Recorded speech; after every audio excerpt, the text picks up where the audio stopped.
Beneath the ordinary world lies a veil, and behind it, the voices of the lost still whisper. We are your guides into the shadows, where true crime meets the paranormal. From chilling crimes to haunted histories, we uncover the stories that refuse to rest. This is Veil of Echoes.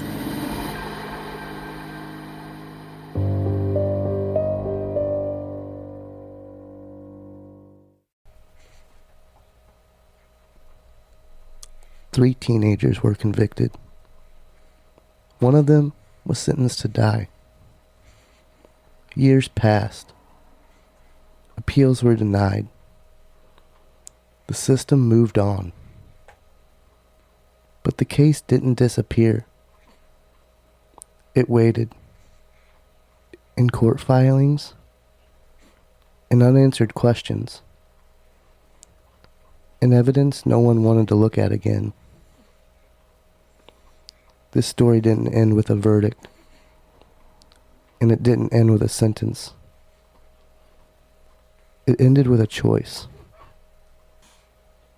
Freedom without truth. Justice without accountability. And a system that chose closure over correction. This is episode 38, The West Memphis Three, Part 4. Hey everyone, and welcome back to Veil of Echoes. I'm Lindsay. I'm Zach. And I'm Bria.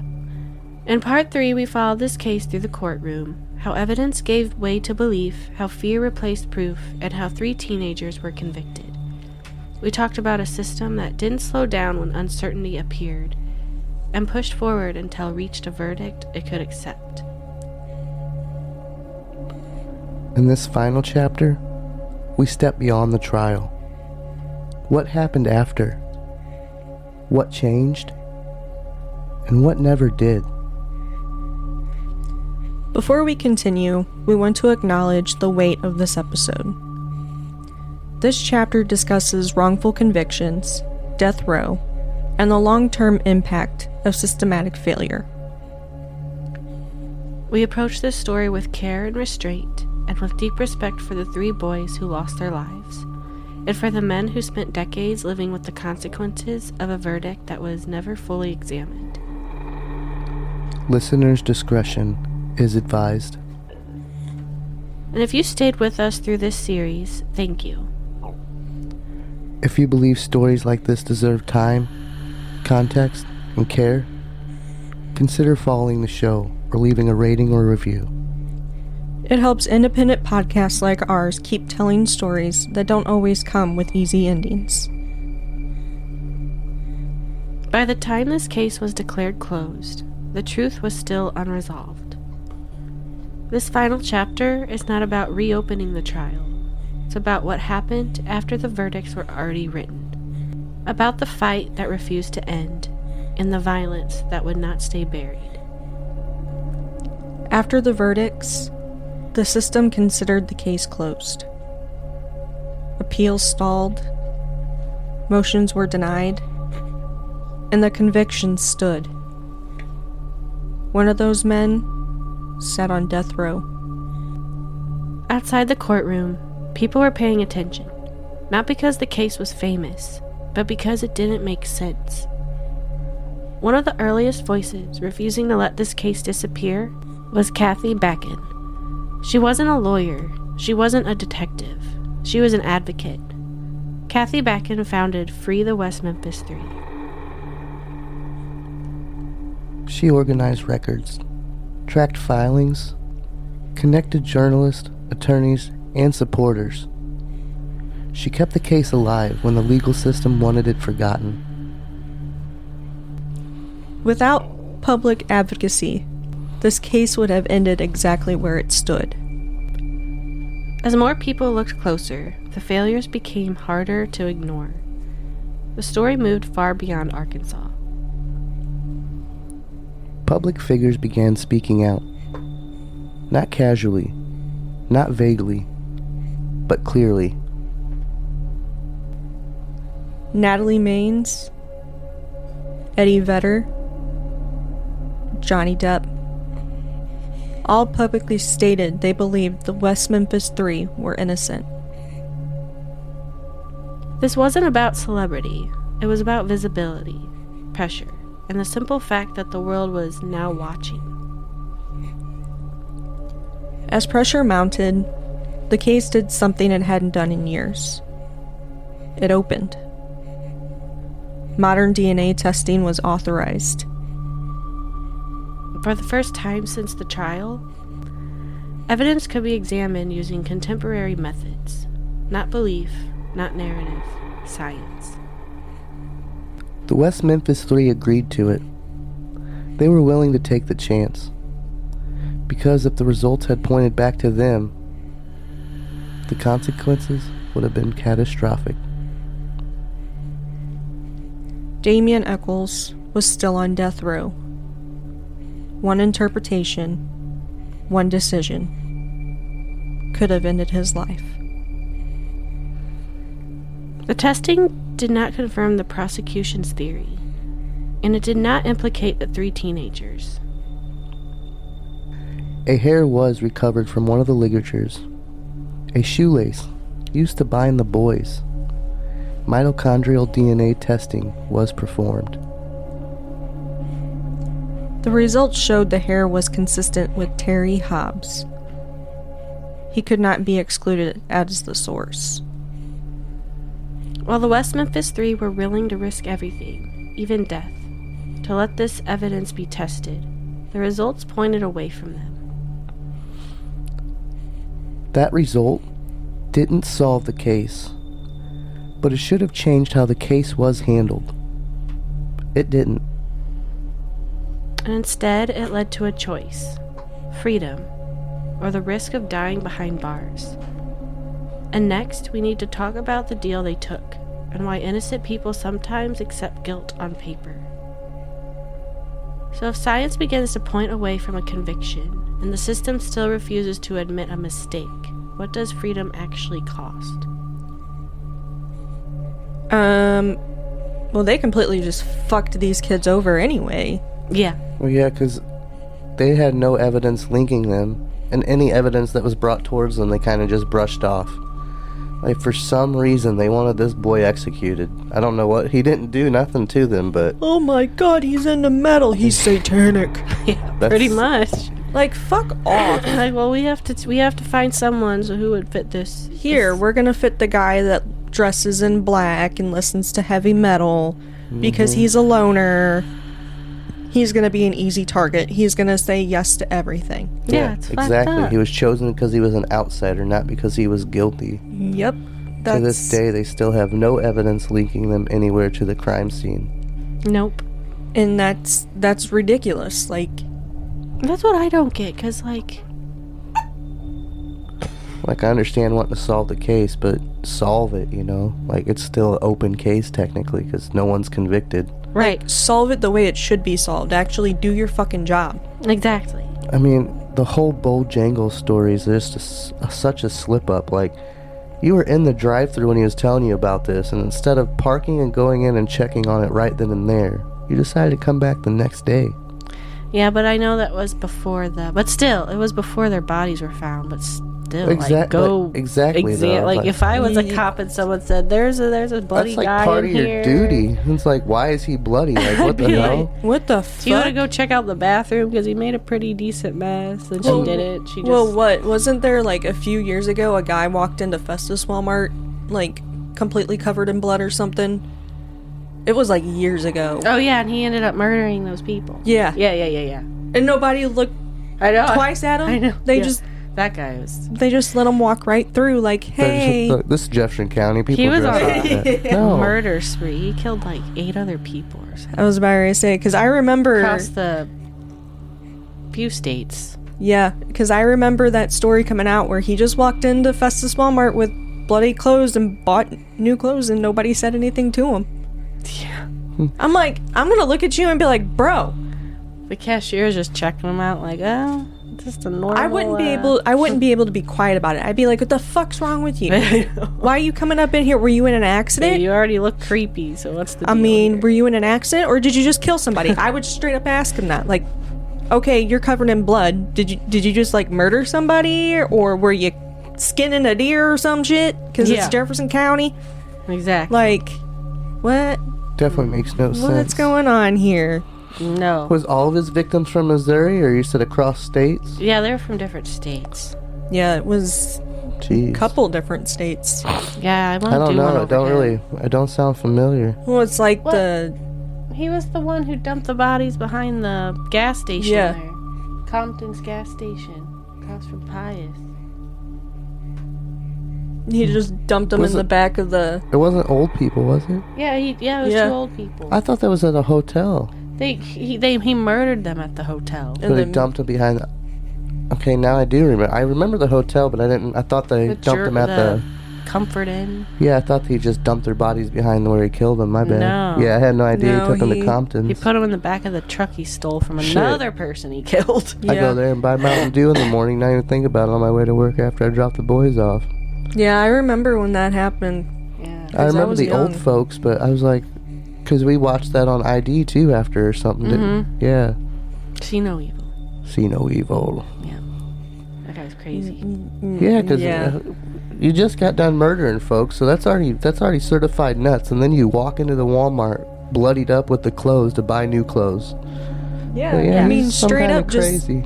not a single person said anything to him. He just walked right in, and Like, Yep. I don't get paid enough for this. I'm just like, well, from where I used to work at, I could tell you that there's something really bad going on. Yeah, that's not normal day behavior. Nobody just walks into Walmart covered in blood. Yeah. For sure, it would happen a lot more. I was about to say, you'd be seeing it a lot. Like butchers even clean up before they leave work. These dudes are just going up in there fresh, Yep. dripping fresh blood. Yeah, he walked straight on into Walmart. Not Yeah. a single person said anything to him. I do remember the hotel, and I do remember them being found in a dumpster, but I didn't know it was Compton's. Yeah. Yep, because I remember them. Nicholas Shelley. Yeah, because wasn't... Those people Ugh. weren't from Missouri, they were just traveling. Yeah, they were going to Ew, what the their niece's graduation.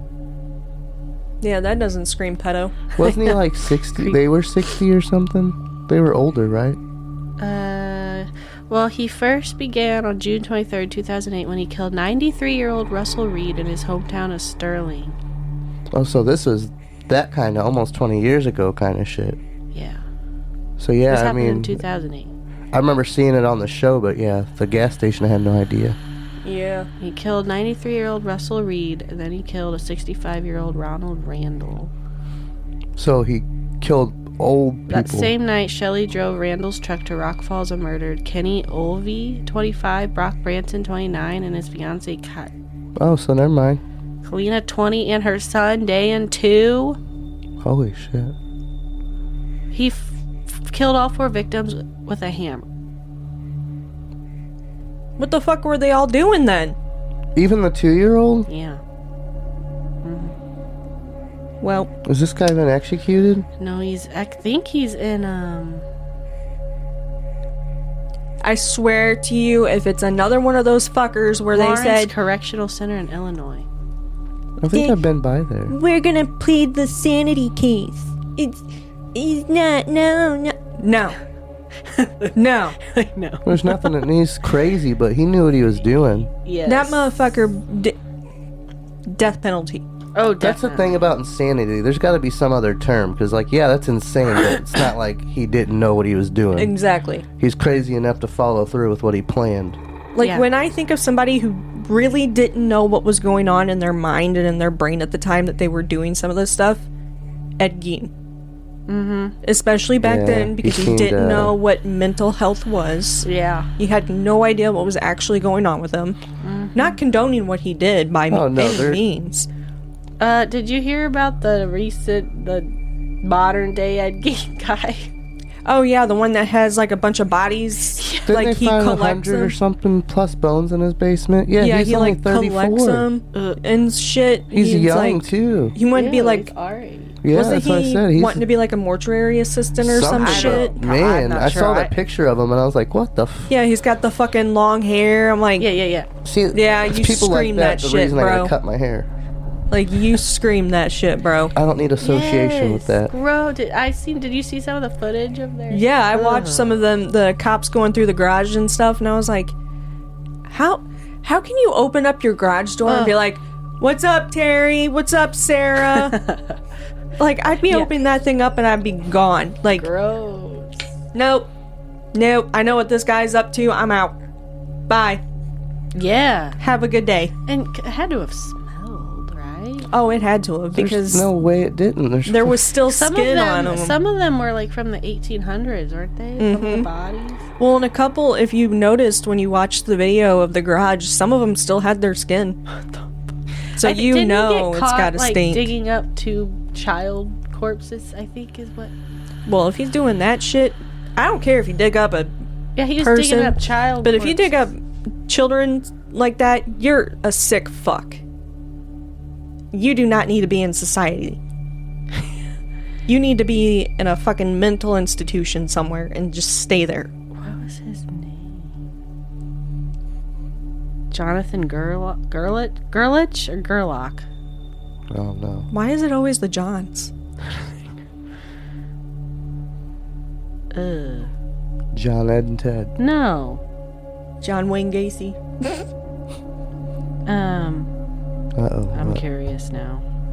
Dang it. Me too. I didn't see the video. I only seen the picture of the guy. I'm like, what the fuck is going on right He's now? straight up, he like reminds me of somebody who would do shit like that, because he's like skinnier, long hair, and when you just see his photo, you're like, it makes you uncomfortable when you see his photo. Yeah. I think Texas is still expecting to have a serial killer because they pulled all those bodies out of the river and stuff, and He had more than 100 Don't think they linked skulls them yet, inside his but- house. more than 100, so that's quite a few. Yeah. Like, more power to you if you like shit like that, okay? To me, it kind of reminds me of people stuffing, like, trophies and shit like that. Yeah. But The tipster told police they knew someone who had recently been in, is it Gerlach? I don't know, his house, and saw a partially decomposed corpse hanging in his basement. Just walked him down there, like, hey, I need you to help me move something. hey, Bro, what is that? that's Timmy. That's just Timmy. He's just hanging around for the fun of it. I'm sorry. Yeah, because, I mean, to dig it up in one place, it's already going to stink, and you drug it back to your house. So you put it in your vehicle? Contaminated. Burn it all. Yeah. And he would sell them too. What the He would sell the bones and stuff. I know he was also collecting, like, animal bones, too, like baboons and shit like that. Well, there's countries that, I mean, they do that stuff. They, like, sell you real bones from people He said he and had shit, so- over 100 human skulls, numerous human long bones, mummified human feet and hands, 2 decomposing human torsos, and other assorted skeletal items. Other assorted. How many? There's like 200 something plus bones. That's a lot of assortment. Like, how many, are you splitting these up between men and women and trying to figure out who's who, or are you just throwing all what the I'm bones wondering. together and just calling it a day? Yeah. Because if they're just scattered about and not kept like John had his, then that's a puzzle. It's a fucking weird-ass puzzle, man. Yeah. Very That's a morbid rabbit puzzle. hole. Like, what That's- the hell goes through your house? I don't know. Well, I want to know what goes through people's minds for, like, necrophilia and bestiality. Like, what the Oh fuck? my god. What makes you think that any of this shit is okay? Like, seriously, I want to look at somebody who's in prison for something like that, and I want to just ask them, what in God's name made you think this was okay to do? Rod Kemper's still alive. Ask him. Mr. Kemper, if you're listening to this, Mr. Kemper. why the fuck did you do it? Yeah, and his mom. You got to give me a good rundown from point A to point B, I gotta know every little detail. Oh God, are you sure about that? Oh, I gotta know the details so I can be like, this motherfucker is crazy, or he's crazy but he knew what he was doing. Oh God. Yeah, what was it like when you decapitated her? How did it make you feel? Did it make you feel like a bigger person? Because to me it made you a small person. I still don't understand. It made you a very tiny person with a micro dick. Yeah. He, like, after all the lies and torture, it was satisfying. And then, well, Ted Bundy did it too. Well, not to his mom, but Yeah, but he went back. oh, He went back to bodies days later. yeah, days Yeah. later. Ew. By 2011, the case had reached a breaking point. Public scrutiny was growing, DNA testing had raised new questions, and the state of Arkansas was facing a choice. A new trial meant risk. Risk of overturned convictions, risk of exposing investigative failures, risk of admitting that the system got it wrong. For Damien, Jason, and Jesse, the risk was personal. Damien was still on death row. Jason faced life in prison. Jesse had already spent nearly 2 decades behind bars. The state offered a deal, an Alford plea. An Alford plea allows a defendant to maintain their innocence while legally accepting the conviction. It ends the case without resolving the truth. It exists to protect the system, not to correct it. This wasn't a confession. It was a calculation. Rejecting the deal meant starting over. Years more in prison, years more appeals, and for Damien, the very real possibility of execution. Taking the deal meant freedom, but not vindication. This deal didn't appear out of nowhere. It came after years of scrutiny. The case had drawn international attention. Artists, musicians, filmmakers. Natalie Maines used her platform to amplify the case. Eddie Vedder spoke publicly about their innocence. Johnny Depp supported the defense and brought visibility the system couldn't ignore. This wasn't about celebrity. It was about sunlight, and systems that operate in darkness do not like being seen. In August of 2011, Damien Eccles, Jason Baldwin, Jesse Miskelly walked out of prison. They were free, but not cleared. Their convictions remained, and the case stayed closed. There would be no new trial, no jury to hear the full story, no official declaration of innocence. The Alford plea gave the state closure, and it gave the men freedom, and it left the truth unresolved. So, if freedom requires accepting a conviction and the truth is never tested, is that justice or survival? Survival. No, 100% survival. Definitely, because, I mean, you're pretty much telling them, like, no, you have to plead guilty. And we're going to put that in our systems. You're going to be convicted as guilty. So you'll always be guilty of these murders. But we're going to let you free. And you're more than welcome to maintain your innocence. But we're still going to consider you guilty. It's just So that way, our job here is done. And we don't have to keep fucking doing this case. That's just stupid. Like, They fumbled everything in and this I know, situation. like, well, Jason, especially, like, all of them didn't want to do it, but then, like, they said, Damien like, would have been dead. If they that- wouldn't Yeah. have done it, he would have been dead by more now. years and wasting their life away for what, you know, I mean, I would have done the same thing. Yeah, Yep. 'cause he already spent 2 decades getting his teeth knocked out and his nose broken for being a believed child fucking murderer. Yeah. I will say, that's one thing I do like about prisons. Is a lot of the times, They got their own justice system. That is true. child predators get taken out pretty But quick. I just feel, but he wasn't. Well, look into the dude from Lost Prophets. He's dead now. Yeah. You can't. That sucks too, because I used to love that song, and now I can't even think of that song without thinking about this dude fucking Rooftops. like, bro, what the fuck is wrong with you? Yeah. People ruin everything. Just be normal. There was just a actress that her husband was just convicted of child sex crimes. I'm not surprised. It's insane. Hollywood's full of that shit. People knows it's happening. It's just so public nowadays. Like, why can't you be normal? Well, why do you think they still haven't put that list out yet? Because everyone that's anybody's on there. Exactly. It doesn't matter, politician, doctor, lawyer, fucking celebrities that are actors, rappers, like musicians all across the board. You can't really know what people are going to do and what people are going to be like. Well, that's the scary thing. Yeah. You think That's someone's normal and they're not. That's the politician's whole job, is to pretend. Because once the case was closed, the questions didn't disappear. They just stopped being asked. When the Alford pleas were accepted, the case was officially over. But closure doesn't erase unanswered questions. No new suspects were charged. No expanded investigation followed.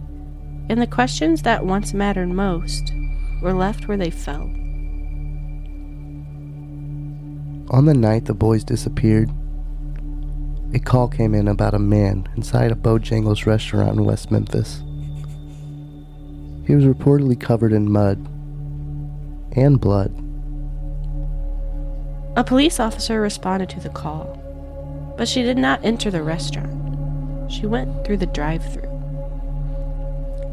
No inspection of the dining area. No inspection of the bathroom. No attempt to locate the man. The call was cleared.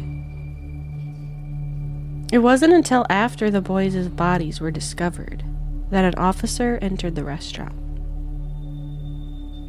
By then, the bathroom had been cleaned. Blood and mud had been washed away. Whatever evidence had been there was gone. Some samples were eventually collected, but they were incomplete. And later, those samples were lost. They just did not. I don't know. They just didn't give a fuck. No. After how the John Bonet investigation was handled and now this investigation, I'm like... I'm still pissed off about that bullshit. The John Bonet, like, yeah, that's a lot to do with the police, but also with the parents who decided not to call him for fucking... Well, yes, definitely. I mean, they all had a part in it. Like we said before, I understand, like, you'd call your family and friends, but after you call the police, and you wouldn't be like, hey, you guys come over, bring everybody you know, and let's fucking Let's party. have a fucking party, bruh. Pretty much. Let's walk all over this crime scene while she's down there. We're gonna party hardy. Yeah. Like Jeffrey Dahmer, I'm gonna party hardy. That's still my favorite monster series. You wanna party hardy with me? That sounded like Ed Gein. It did. You wanna party hardy with me? Party hardy. Anyways. Here, I'm gonna make you watch a movie. The Exorcist. Of all movies, The Exorcist. Exorcist, what, 3? The third one, I think? Yeah. That's my favorite movie. I'm like, oh, yeah, it is. We're gonna party hardy and then we're gonna watch The Exorcist. That and poor kid. Oh, I'm gonna lay on your chest and listen to your heartbeat until it stops. I cannot listen to people's heartbeats anymore. If I hear a heartbeat, it brings me back to that scene. I know. Like, now I feel like I'm being like Jeffrey Dahmer, just listening to your heartbeat. Beep, beep, like, beep. Oh, God. This wasn't a false lead. It was a lead that was never handled like one.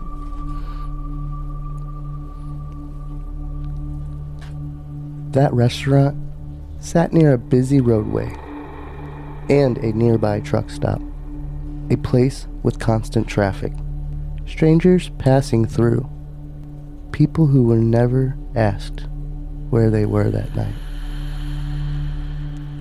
Years later, new DNA testing shifted the conversation.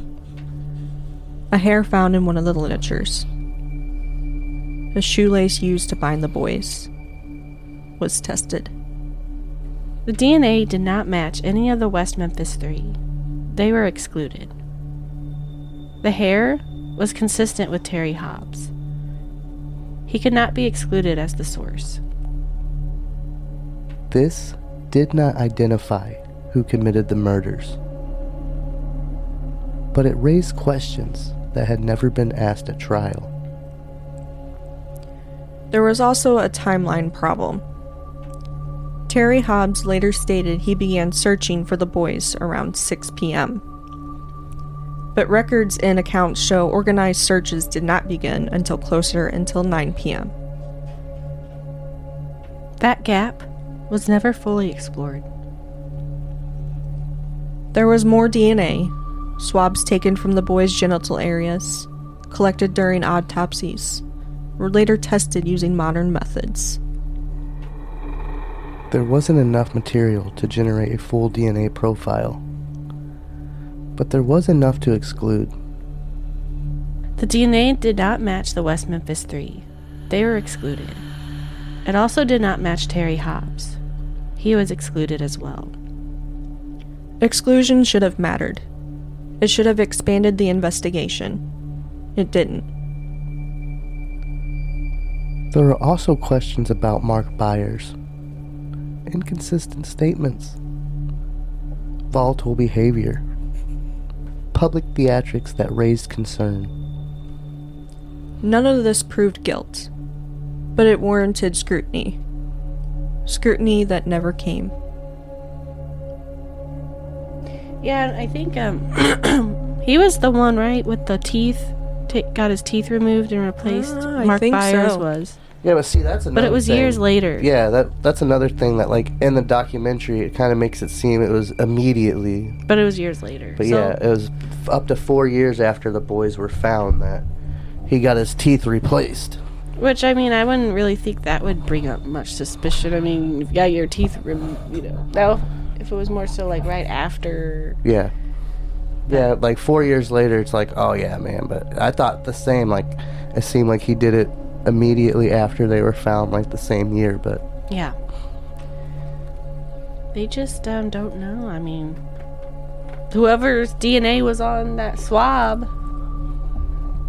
Yeah, well, the prosecutors on the case, the cops on the case, anybody on the case should have everything stripped away from them. Yeah. Y'all shouldn't be holding badges anymore if you can't figure this shit out. Right. They Like- just wanted to wash their hands with it and blame someone and push it Well, under to the this rug. day, even with all of the advancements we have, they still treat cases like this. They have an idea, they put somebody in mind, and then they go after that person. Like, well, that's not investigating. That's just a witch hunt. That's just you think this person's guilty, so you want them to pay for it. Yeah. That's not doing your job. That's not doing an investigation. Like the Bojangles is the biggest fumble of all. Like, oh yeah, you guys called about a man bloody in the bathroom. I'm just gonna come through the drive-through. Yeah. Like, oh, I don't see nothing from here. Well, you're not gonna see nothing from the drive-through window. Nope. And then to lose the DNA or the evidence you do collect from there, so it can't even be tested properly. It's like you didn't want it to be tested at all because you already had your target. Exactly. This segment is not about naming a killer. It's about naming failure. Leads ignored. Evidence mishandled. And a system that stopped looking once it got an answer it could live with. So if evidence is lost and questions are never asked, how can justice ever claim to be finished? I don't think it really can. No. No, because this is what, 32 years ago now? Yeah. So, and it's still an open case. Yeah. And they're free, but technically still convicted under... They're not exonerated. Yeah, they're just walking around like they still have this on their belt. Yeah, and it's messed up. All because these people didn't take the time to do a proper investigation. Like, there's no way. Like, when that woman got that... When she was out there and the manager told her she should have called for people and they should have sent people that night. There's no, oh, come back in the morning. Yeah. Like, okay, what the fuck? Which, I mean, being the store manager, too, he should have, like, fucking blocked that shit. I know he's not a cop, but he should have blocked that shit off and shut down the show door. Like, it's a contamination now. Like, there's blood. That's, like, people can get diseases from all this fucking shit. Like, I know, back then, though, they handled it differently than they do oh, now. back then, they fucking, they'd let that guy play in the ball pit and still send the kids in after he left. Yeah. Yeah. They'd be like, oh, it's just a little bit of blood. You guys wash it off when you get home. Right. But yeah, it was just poorly handled case. Sadly, to this day, still poorly handled because it seems like they're not even trying. No, and they have, like, suspects that make sense. Yeah, because, I mean, Well, they got their theories. conviction, but those guys are walking free still, so it's still not justice. The No. parents aren't getting what they deserve. They're not getting closure. Nope. And that's, I mean, it's all speculation, but the Bojangles guy just lines up perfectly. He came in muddy. He came in bloody. He would have got bloody from murdering. He would have got bloody from putting the It bodies does. where they were found. I mean, and then I know, And I know there's a it's- lot of discrepancies, like, theories on the stepdad. With Yes. his hair being... Mm-hmm. But then again, like I showed you, I pulled fucking 3 or 4 hairs out of my Hey Dudes that belonged to probably Winnie. Because they were long and orange cat hairs. I'm like, see? I mean, yeah. They can weave into your shoes, so weaving into Shit, I'm shoelaces. still finding Jax's dog hair in some of my Yes. clothes. Yeah, I get it. But then, like, his timing was off, too. Like, how the search didn't even start till 9 p.m. And why are you telling people it was at 6 p.m.? Like, you were, I don't know. I was already out there at 6. Well, was you? So, I don't know. I mean, that's just, people's Maybe theories. he was partnered with the Bojangles man. In August of 2011, 3 men walked out of prison. They were no longer incarcerated. But freedom did not mean closure. Damian Eccles left Arkansas and began a new life many believed he would never have. He married, he became an author, a filmmaker, a producer. He speaks openly about wrongful convictions and about surviving death row. Through it all, he has never wavered. He maintains his innocence. Jason Baldwin chose a quieter path, but not a silent one. He is now an advocate for the wrongfully convicted, speaking for people still waiting to be heard. Jason has never recanted. He maintains his innocence. Jesse Miskelly returned to West Memphis. He lives there today. He works. He lives quietly, away from the spotlight. Like the others, he has never admitted guilt. He maintains his innocence. All 3 men took Alford pleas, not because they were guilty, but because survival left them with no other choice. Their convictions remain, but so does their truth. Before this was a case, before it was a trial, before it became a headline, there were 3 boys: Stevie Branch, Michael Moore, and Christopher Byers. They were 8 years old. They rode bikes.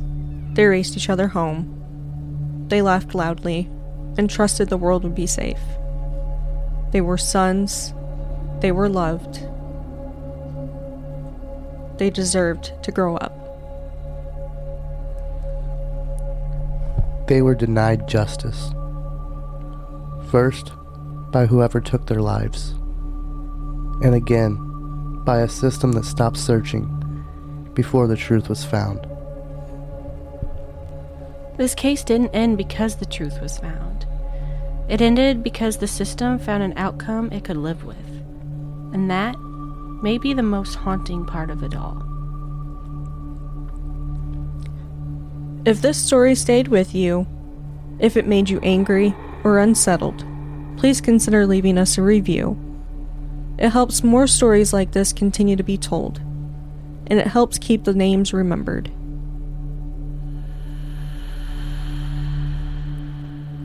This Friday, we leave Arkansas and head to the coast of Maine. to Wood Island Life-Saving Station, a place built for rescue, but remembered for what it couldn't save. It's the real place that inspired the book, Something I Keep Upstairs. And the stories that linger there don't stay buried. They stay upstairs.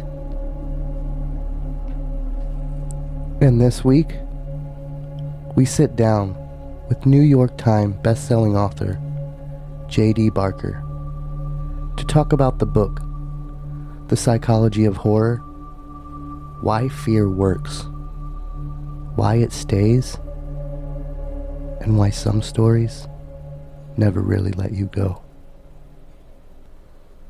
Until next time, keep your ears open. And the veil closed.